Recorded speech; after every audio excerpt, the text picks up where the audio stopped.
Bonjour à toutes, bonjour à tous, soyez les bienvenus dans l'émission, comme toujours, une émission sur le patrimoine vivant, les savoir-faire d'hier et d'aujourd'hui. Et aujourd'hui, mesdames et messieurs, on se tient à carreau, place aux mots, aux bons mots, puisque nous recevons un professionnel de la parole, un avocat, ou plutôt un ancien avocat qui a troqué ses crayons à mots pour des pinceaux, car si avant-hier il plaidait, hier il peignait, aujourd'hui encore d'ailleurs, car le voilà, à présent peintre en sentiment, il fait parler les silences dans ses tableaux. Il vient nous faire le portrait de ce métier de la parole, nous parlerons justice, art oratoire, plaidoirie, mais aussi art pictural et galerie. Bruno Scardina est notre invité. Mesdames et messieurs, la cour, levez-vous. Est-ce que les gens naissent égaux en droit à leur droit au crime? Je m'y attendais pas. Vous êtes obéissant. Et j'en profite pour saluer les petites oreilles, les grandes oreilles de l'école Les Petites Voix à La Roche-sur-Yon, route de Mouilleron-le-Captif. Soyez bienvenus. Vous pouvez vous applaudir.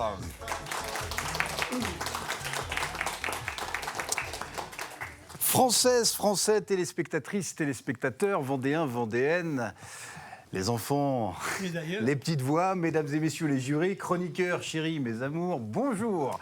Nous sommes très honoraires de vous recevoir, cher maître. Mais d'ailleurs, dois-je dire maître, est-ce bien nécessaire? Perso, j'ai toujours eu l'impression que le mot maître désignait la distance exacte qui sépare le justicier du justiciable. Et puis, après tout, la justice ne se paie pas au maître. On se donne du mètre, de l'archimètre et du kilomètre.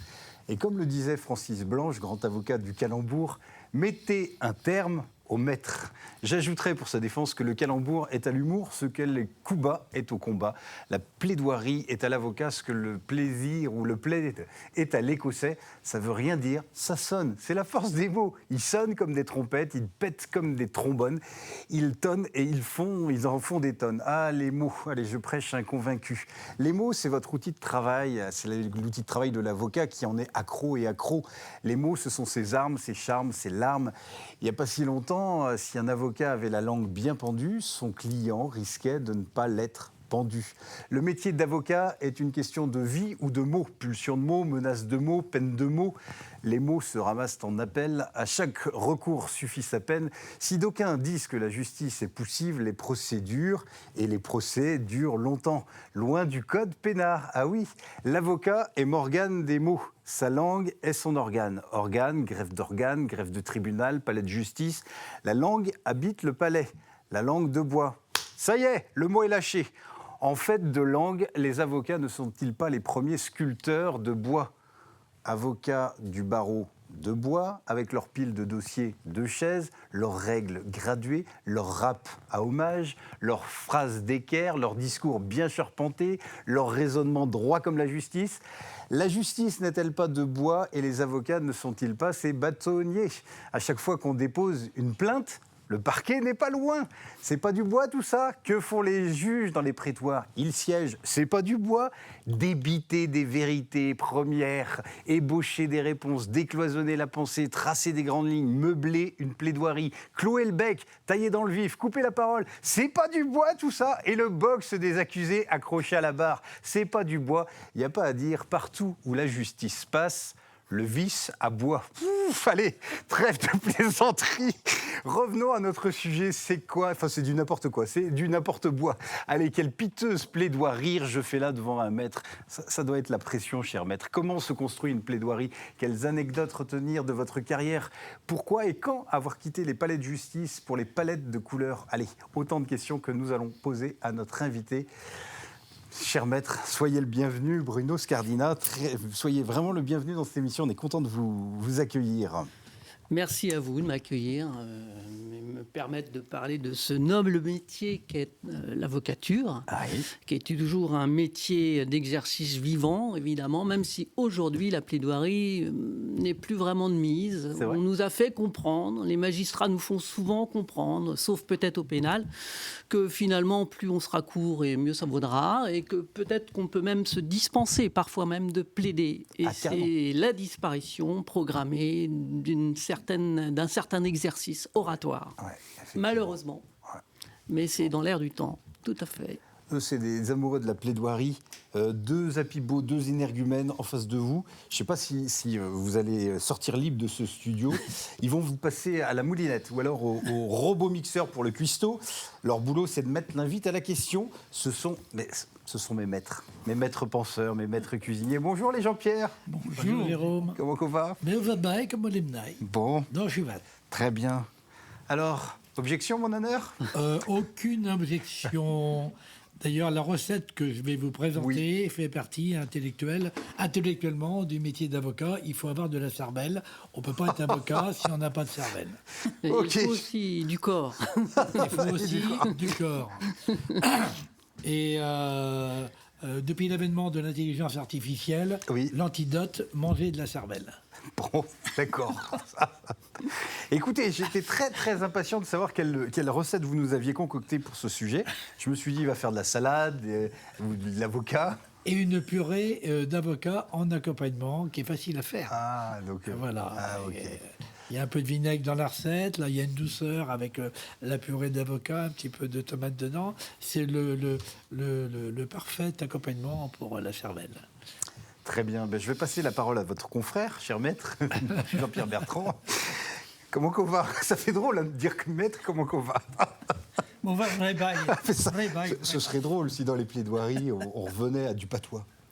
Je pense qu'on a déjà du mal à se faire entendre quand on parle français. Alors, en patois, je n'ose pas imaginer la teneur des jugements et des arrêts. C'est ça. Mais parfois, la langue maternelle revient au galop. Jean-Pierre, trêve de plaisanterie. Trêve de plaisanterie. Je me souviens, dans un des collectages, on m'avait dit, je vais vous présenter mon maître. Alors, bon, je m'attendais à une robe noire. Mais non, c'était le propriétaire Ah oui, notre bon maître. de la maison. Ah oui. Il n'y a pas de propriétaire en matière de justice. Non, mais moi, je vais vous faire écouter deux petites chansons sympathiques, toutes les deux du XVIe siècle, et qui révèlent un côté des avocats que je n'oserais pas avancer, bien sûr. Je ne fais que me reporter sur l'histoire, et donc ce sera deux petits extraits de chansons parlant d'avocats. J'en dis pas plus pour l'instant. Alors écoutons cette parole chantée. On va écouter dans un instant. On l'a chanté à la noce maraîchine, la chanson sur les avocats. C'est vrai? Ah oui. Ouais. Ah, Une chanson douce Ah mais bien ou sûr. amère? Non, douce. Non. Très douce, non mais vrai. Non, mais c'est le reflet d'un état d'esprit du XVIe siècle. Ouais, bien sûr. Mais... Moi, je ne vais pas plus loin. Hein. Non, et de même qu'on chantait des chansons sur les curés, sur l'église, exactement au même niveau, quoi. Ouais. Que des gens en robe. Oui, que des gens en robe. D'ailleurs, le paradoxe, c'est qu'on dit un avocat, mais il porte une robe. Oui, mais à religion différente. À religion différente. Et alors, est-ce qu'on est avocat à vie? Est-ce que, par exemple, on a dit tout à l'heure dans le billet d'intro que vous aviez quitté ce métier, mais est-ce que maître, c'est à vie? Alors, il y a un adage qui dit « avocat un jour, avocat toujours ». Ok. C'est vrai qu'on reste profondément épris de justice, profondément épris de la langue, on reste curieux, on reste interrogatif sur les choses, et ça c'est dû effectivement à l'exercice du métier, voilà, qui exige d'être attentif, qui exige d'être curieux, de savoir poser les bonnes questions, à défaut de trouver les réponses parfois, en tout cas les poser ces questions, les questions qui fâchent également. Ouais. Ça veut dire que face à un avocat, en tout cas avant d'être au jugement, il faut parler. Il faut parler, il faut interroger son client, se méfier de son client qui peut cacher partie de la vérité ou trop en dire, trier dans cette masse d'informations que l'on collecte et ne retenir que les pertinentes, celles qui vont servir à la stratégie mise au point pour faire triompher sa cause. Être curieux, s'intéresser, être à l'écoute, c'est des qualités qu'il faut pour être avocat. Pourquoi vous avoir choisi? C'est un rêve d'enfant? C'est quoi? Comment vous êtes sans venu doute une réaction à ce que j'ai jamais supporté, c'est-à-dire l'injustice. J'ai toujours été profondément attentif à l'équité, à la justice, et les situations d'injustice m'insupportaient. J'avais aussi un amour pour la langue. Donc les deux mêlés, me voilà évidemment en situation de pouvoir faire vivre l'un au service de l'autre, faire vivre la langue au service de l'équité, d'une certaine justice. Du côté des pauvres plutôt, du côté des pots de terre Ouais. contre les pots de fer. Ouais, ouais. En disant ça, j'imagine que vous n'êtes pas dans la famille, on n'était pas avocat. On n'était pas avocat, non, on était très souvent travailleurs, Ouais. parfois même pour il y a très longtemps exploité, et c'est sans doute aussi à cela que je dois cette conviction. Ouais. Donc j'ai fait du droit social, c'est-à-dire principalement des conflits salariés-employeurs, en essayant de ramener un petit peu d'équité, un petit peu de justice, un petit peu d'équilibre dans des situations souvent très déséquilibrées. Ouais. Et on gagne des combats, le monde change quand même, Le fait monde changer un change, petit peu les on choses. peut faire changer effectivement la donne, on peut faire évoluer le droit, faire en sorte qu'une règle plus ou moins écrite, plus ou moins tacite, soit abandonnée au profit d'une avancée sociale. Ouais. Et j'ai été, je pense, effectivement, pour certaines choses, à l'origine d'avancées, notamment en matière de remboursement de frais professionnels, D'accord. qui intéressaient beaucoup de salariés, qui en intéressent encore beaucoup, à une époque où, malheureusement, il était prévu de ne pas les rembourser. Et j'ai vu des situations absolument invraisemblables de gens au SMIC devoir utiliser leur véhicule, générer pour plus de 1 500 euros de frais par mois et n'avoir strictement rien à la fin du mois pour vivre. Et ça, c'était des situations qu'il fallait changer. Contre la loi du contrat, contre le contrat de travail qui prévoyait notamment aucun remboursement de frais. Donc j'ai bataillé pendant des années, une quinzaine d'années, pour arriver à faire changer la donne. Et aujourd'hui, les frais sont à prendre à charge par l'employeur, à rembourser au réel ou de manière forfaitaire, mais au forfait suffisant pour permettre en toutes circonstances, quels que soient les frais engagés, d'avoir au moins le salaire minimum fin de mois. Grande avancée sociale par ailleurs, une des avancées sociales à laquelle j'ai pu évidemment participer. On vous sent animé, on sent que c'est un sujet qui vous tient à cœur. On est isolé en tant qu'avocat. Est-ce que cette vision-là, elle est partagée? Vous avez croisé des confrères qui avaient cette même conviction? Alors j'ai croisé le fer contre ceux qui soutenaient que le contrat était le contrat, qu'il fallait l'accepter, qu'il fallait ne rien changer et que c'était comme ça. Et que quand vous aviez signé un contrat de travail, vous saviez ce que vous signiez et qu'il fallait s'en tenir à cela. Donc non, tout le monde ne partage pas les mêmes visions, fort heureusement du reste. Mais il y a parfois, évidemment, des confrères qui font avancer les choses, qui sont ensuite repris dans la loi, contre ceux qui souhaitent plutôt l'ordre établi, maintenir un certain statu quo. C'est un choix, une fibre sociale, c'est un parcours de vie professionnel aussi, fonction de ce que l'on est. De ce que l'on est, oui. Ça, c'est important de partir de soi. Je crois qu'on y joue quelque part sa personnalité, on y met tout ce qui est en soi de plus profond. Il faut donner de sa personne. Voilà, il faut avoir beaucoup de convictions, être opiniâtre, être inventif aussi, parce qu'il y a des procédures que l'on peut engager qui ne sont pas gagnées à l'avance, loin s'en faut, qui sont novatrices et qui peuvent effectivement porter le morceau pour peu qu'on y mette tous ces ingrédients-là, avec un petit peu de chance et puis beaucoup d'écoute, ce qui n'est pas toujours évident à obtenir. Quelle part prend la forme sur le fond? Moi, ça m'intéresse en tant que conteur, comment on raconte des histoires. En vous écoutant, je me dis, on voit le corps qui raconte, qui dit des choses, le corps est en mouvement, on entend des rythmes, des silences, des pauses. Tout ça, ça compte dans une plaidoirie? Oui, ça compte, ne serait-ce que pour soutenir l'attention ou l'intérêt.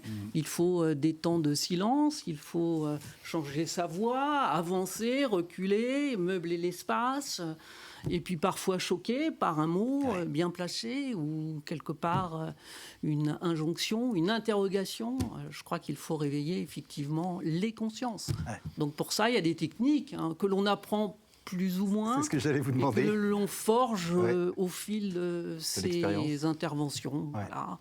Sachant que c'est jamais les mêmes magistrats, que ça n'est jamais le même tribunal, que l'on découvre en arrivant au palais le juge qui va juger ou les juges qui vont juger sans les connaître Et c'est toute la difficulté, j'allais dire, de la chose. C'est qu'on avance à terrain découvert en s'exposant soi. Ouais. C'est un travail de l'instant. C'est un travail de l'instinct. De l'instinct. Ah ouais, de l'instinct. Et de l'instant. Et de l'instant. Ouais. Ouais. Ouais. Vous avez fait du théâtre ? J'en ai fait un petit peu, mais c'est pas ce que j'ai pu faire au théâtre qui m'a servi. Okay. En fait, oui, j'ai été impressionné par des grandes plaidoiries de confrères. Je suis allé voir quand j'étais élève avocat, quand j'étais stagiaire, et j'ai été estomaqué par la puissance du verbe. Ouais. Certaines plaidoiries étaient comme des cathédrales de mots flamboyantes, des œuvres d'art presque, dont il ne restait pas grand-chose en finale, si ce n'est peut-être d'avoir impressionné la conscience du magistrat. Ça participe. Et ça participait. On va essayer, on va attendre qu'il nous impressionne avec sa cuisine, puisque c'est son moment, c'est sa plaidoirie, puisque c'est Maître Jean-Pierre Pouvreau. Sous vos applaudissements, à table. Allez, aux aveux, passez à table. Mon grand-père disait, mon petit gars, faut toujours parler à un avocat avant qu'il soit mûr. Alors que là, dans ma recette, il faut de l'avocat mûr. Ah oui, c'est bon. Voilà. Vous avez le chemin vers l'oreille est immédiat. On est disposé à vous écouter. Alors non, il faut quand même garder de la cervelle et de l'indépendance d'esprit. Je suis complètement d'accord avec toi, Bruno, de l'indépendance d'esprit pour se faire son jugement et participer à la vie sociale dans laquelle on est.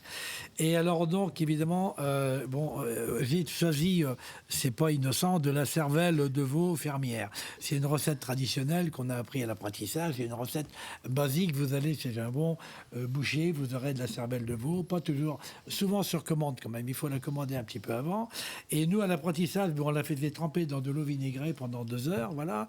Une fois qu'elle avait bien trempé, on enlevait la petite pellicule là qui enveloppe la cervelle, des petits filaments.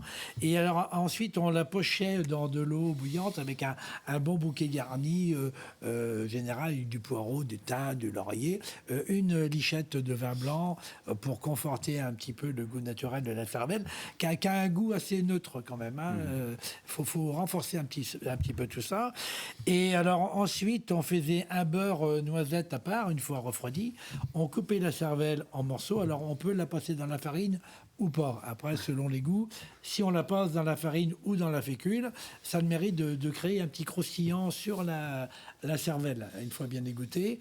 Et alors ça, suivant vos goûts, la farine absorbe un petit peu la matière grasse, évidemment, ça sera un peu plus calorique, mais c'est des recettes à l'ancienne, donc il y a un peu de calories, mais pour le bien-être de la santé mentale, morale et corporelle. Voilà, donc il faut en manger de la cervelle.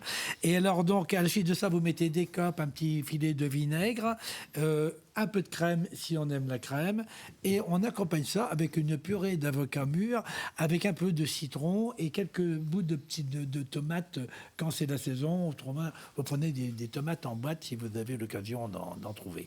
Et vous verrez que l'accompagnement entre la cervelle et l'avocat vont merveilleusement bien. Le piquant du vinaigre et la douceur de l'avocat donnent un résultat magique.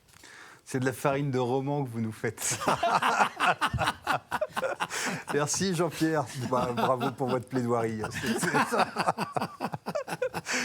Merci Jean-Pierre. Qui est un descriptif très précis des gens de justice et de la justice. C'est bien mieux même que... C'est vrai. Voilà, les caricatures de Daumier. Vous gardez quelques anecdotes, quelques procès marquants? Alors, mon premier procès a été un procès absolument extraordinaire.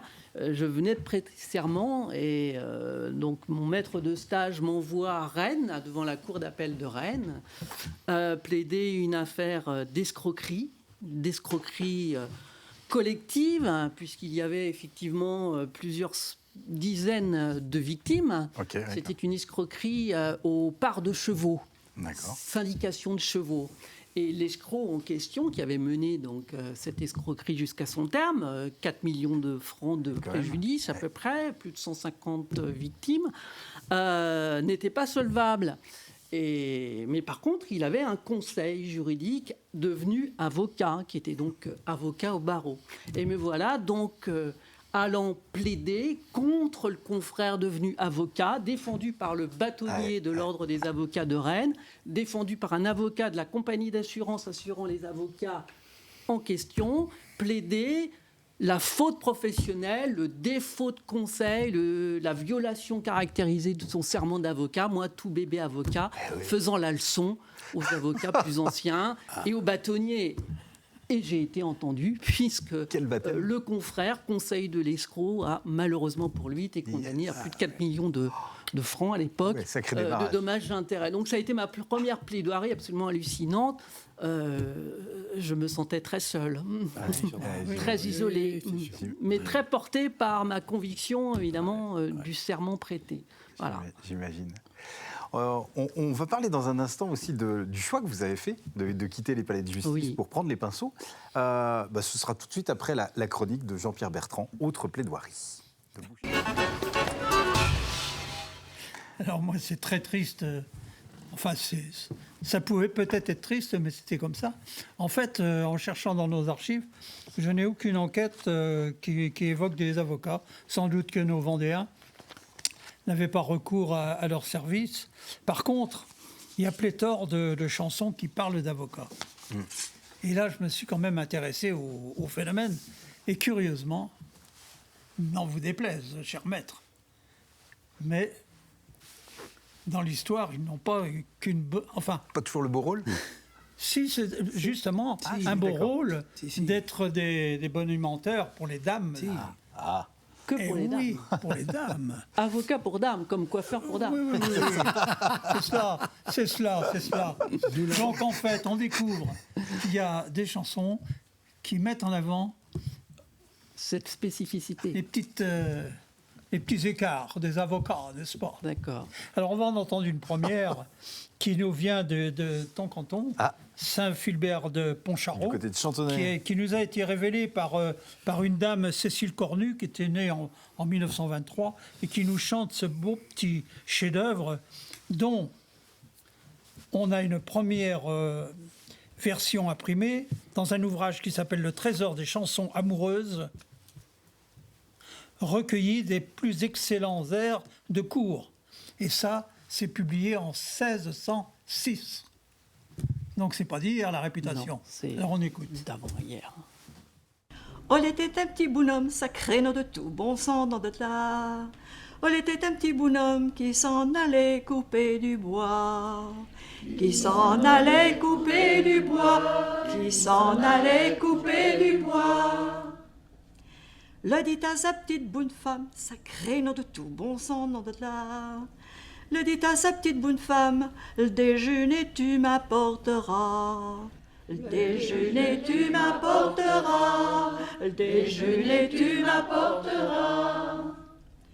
Oh l'été bé midi sounaï, sacré nom de tout bon sang, nom de là. Oh l'été bé midi sounaï, que la petite bonne femme venait pas. Que la petite bonne femme venait pas, que la petite bonne femme venait pas. Le prit sa hache et sa serpette sacrée, nom de tout bon sang, nom de l'âme. Le prit sa hache et sa serpette, à la maison s'en retourna. À la maison s'en retourna, à la maison s'en retourna. Le trouvit sa petite bonne femme sacrée, nom de tout bon sang, nom de l'âme. Le trouvit sa petite bonne femme, couchée avec un avocat, couchée avec un avocat, couchée voilà. avec un avocat. Eh ben oui, ça fait des histoires. Désolé, ça. désolé de salir. Merci Jean-Pierre. C'est de... Mais on est toujours à la recherche de la vérité toute. Que plaidez-vous, que plaidez-vous? Et alors, maître, pourquoi troquer le barreau pour le chevalet? Pour plusieurs raisons, alors qui sont celles que j'ai énoncées dans ma lettre de démission, puisque quand on quitte le barreau, on fait une belle lettre, on prend sa belle plume et on fait une belle lettre à son bâtonnier ou bâtonnière pour expliquer pourquoi. Et j'ai fait de même. J'ai pris ma belle plume et j'ai écrit cela. Les difficultés financières qui sont miennes depuis les ordonnances Macron. Alors, il faut savoir que les ordonnances Macron ont quelque part un peu ruiné le droit social en prévoyant notamment des barèmes d'indemnisation plutôt à la ramasse en matière de licenciement. Moins quelques 30% de saisines en moins du Conseil des prud'hommes. Donc ça a ruiné le droit social. Les réformes incessantes de la procédure qui multiplient à dessein les difficultés et accouchent sur la base de textes mal rédigés et guère compréhensibles de décisions judiciaires qui n'en sont pas. Les tracasseries de toutes sortes, l'égocentrisme et l'irrespect caractérisés par certains de nos confrères et consoeurs des règles principes déontologiques pourtant en vigueur expliquent ma décision. J'aurais pu faire plus long, il y avait encore d'autres causes, mais ce sont les principales. Voilà. Mais vous avez pris un avocat pour vous défendre? Pas du tout. J'y suis allé de ma seule lettre et j'ai quitté le barreau comme j'y étais entré, avec quelque part la certitude d'une vie bien remplie. Voilà, quelques 29 ans à servir des causes qui me semblaient justes, qui avaient du sens. Voilà, je ne regrette rien. Et c'est un formidable métier. J'espère que la jeunesse va effectivement emboîter le pas pour porter haut des convictions et des combats, parce qu'il en reste beaucoup à mener, beaucoup, en France et à l'étranger. Vous avez le sens des conclusions, des fins de plaidoirie, vraiment. On vous réinvitera pour la deuxième partie de votre vie en tant que peintre. Je vous en remercie. Nous présenter ce qu'un avocat devenu peintre a à dire. Parce que peut-être qu'au verso de votre lettre, il y avait un tableau, allez savoir. J'espère qu'il y aura de belles images. En tout cas, j'ai plaidé en essayant de me faire entendre, en essayant que mes paroles ne soient pas du vent. Et aujourd'hui, maintenant, je peins le vent. Voilà, je peins la lumière de Vendée, le vent principalement. Le silence aussi, moi qui a été évidemment à l'origine de beaucoup de bruit, parfois. Eh ben, on va vous souhaiter bon vent. Puis à je vous en remercie. Et puis les Jean-Pierre aussi. Et puis tiens, je vais me mettre à côté de vous, puis on va tous se souhaiter. Hop, je vais faire une petite place, puis on va tous dire Abétou. Pour la fin d'émission, on écoute le petit générique de la petite chanson de Jean-Pierre. La petite chanson, ou une autre chanson qui met les avocats dans la même condition. Alors on y va, 1, 2, 3, Abétou. Abétou. C'était un petit avocat, tire, lire, lire, lire. C'était un petit avocat, tire, lire, lire, là. Son petit chapeau sous son bras, tire, lire, lire, lire. Son petit chapeau sous son bras, tire, lire, lire, là.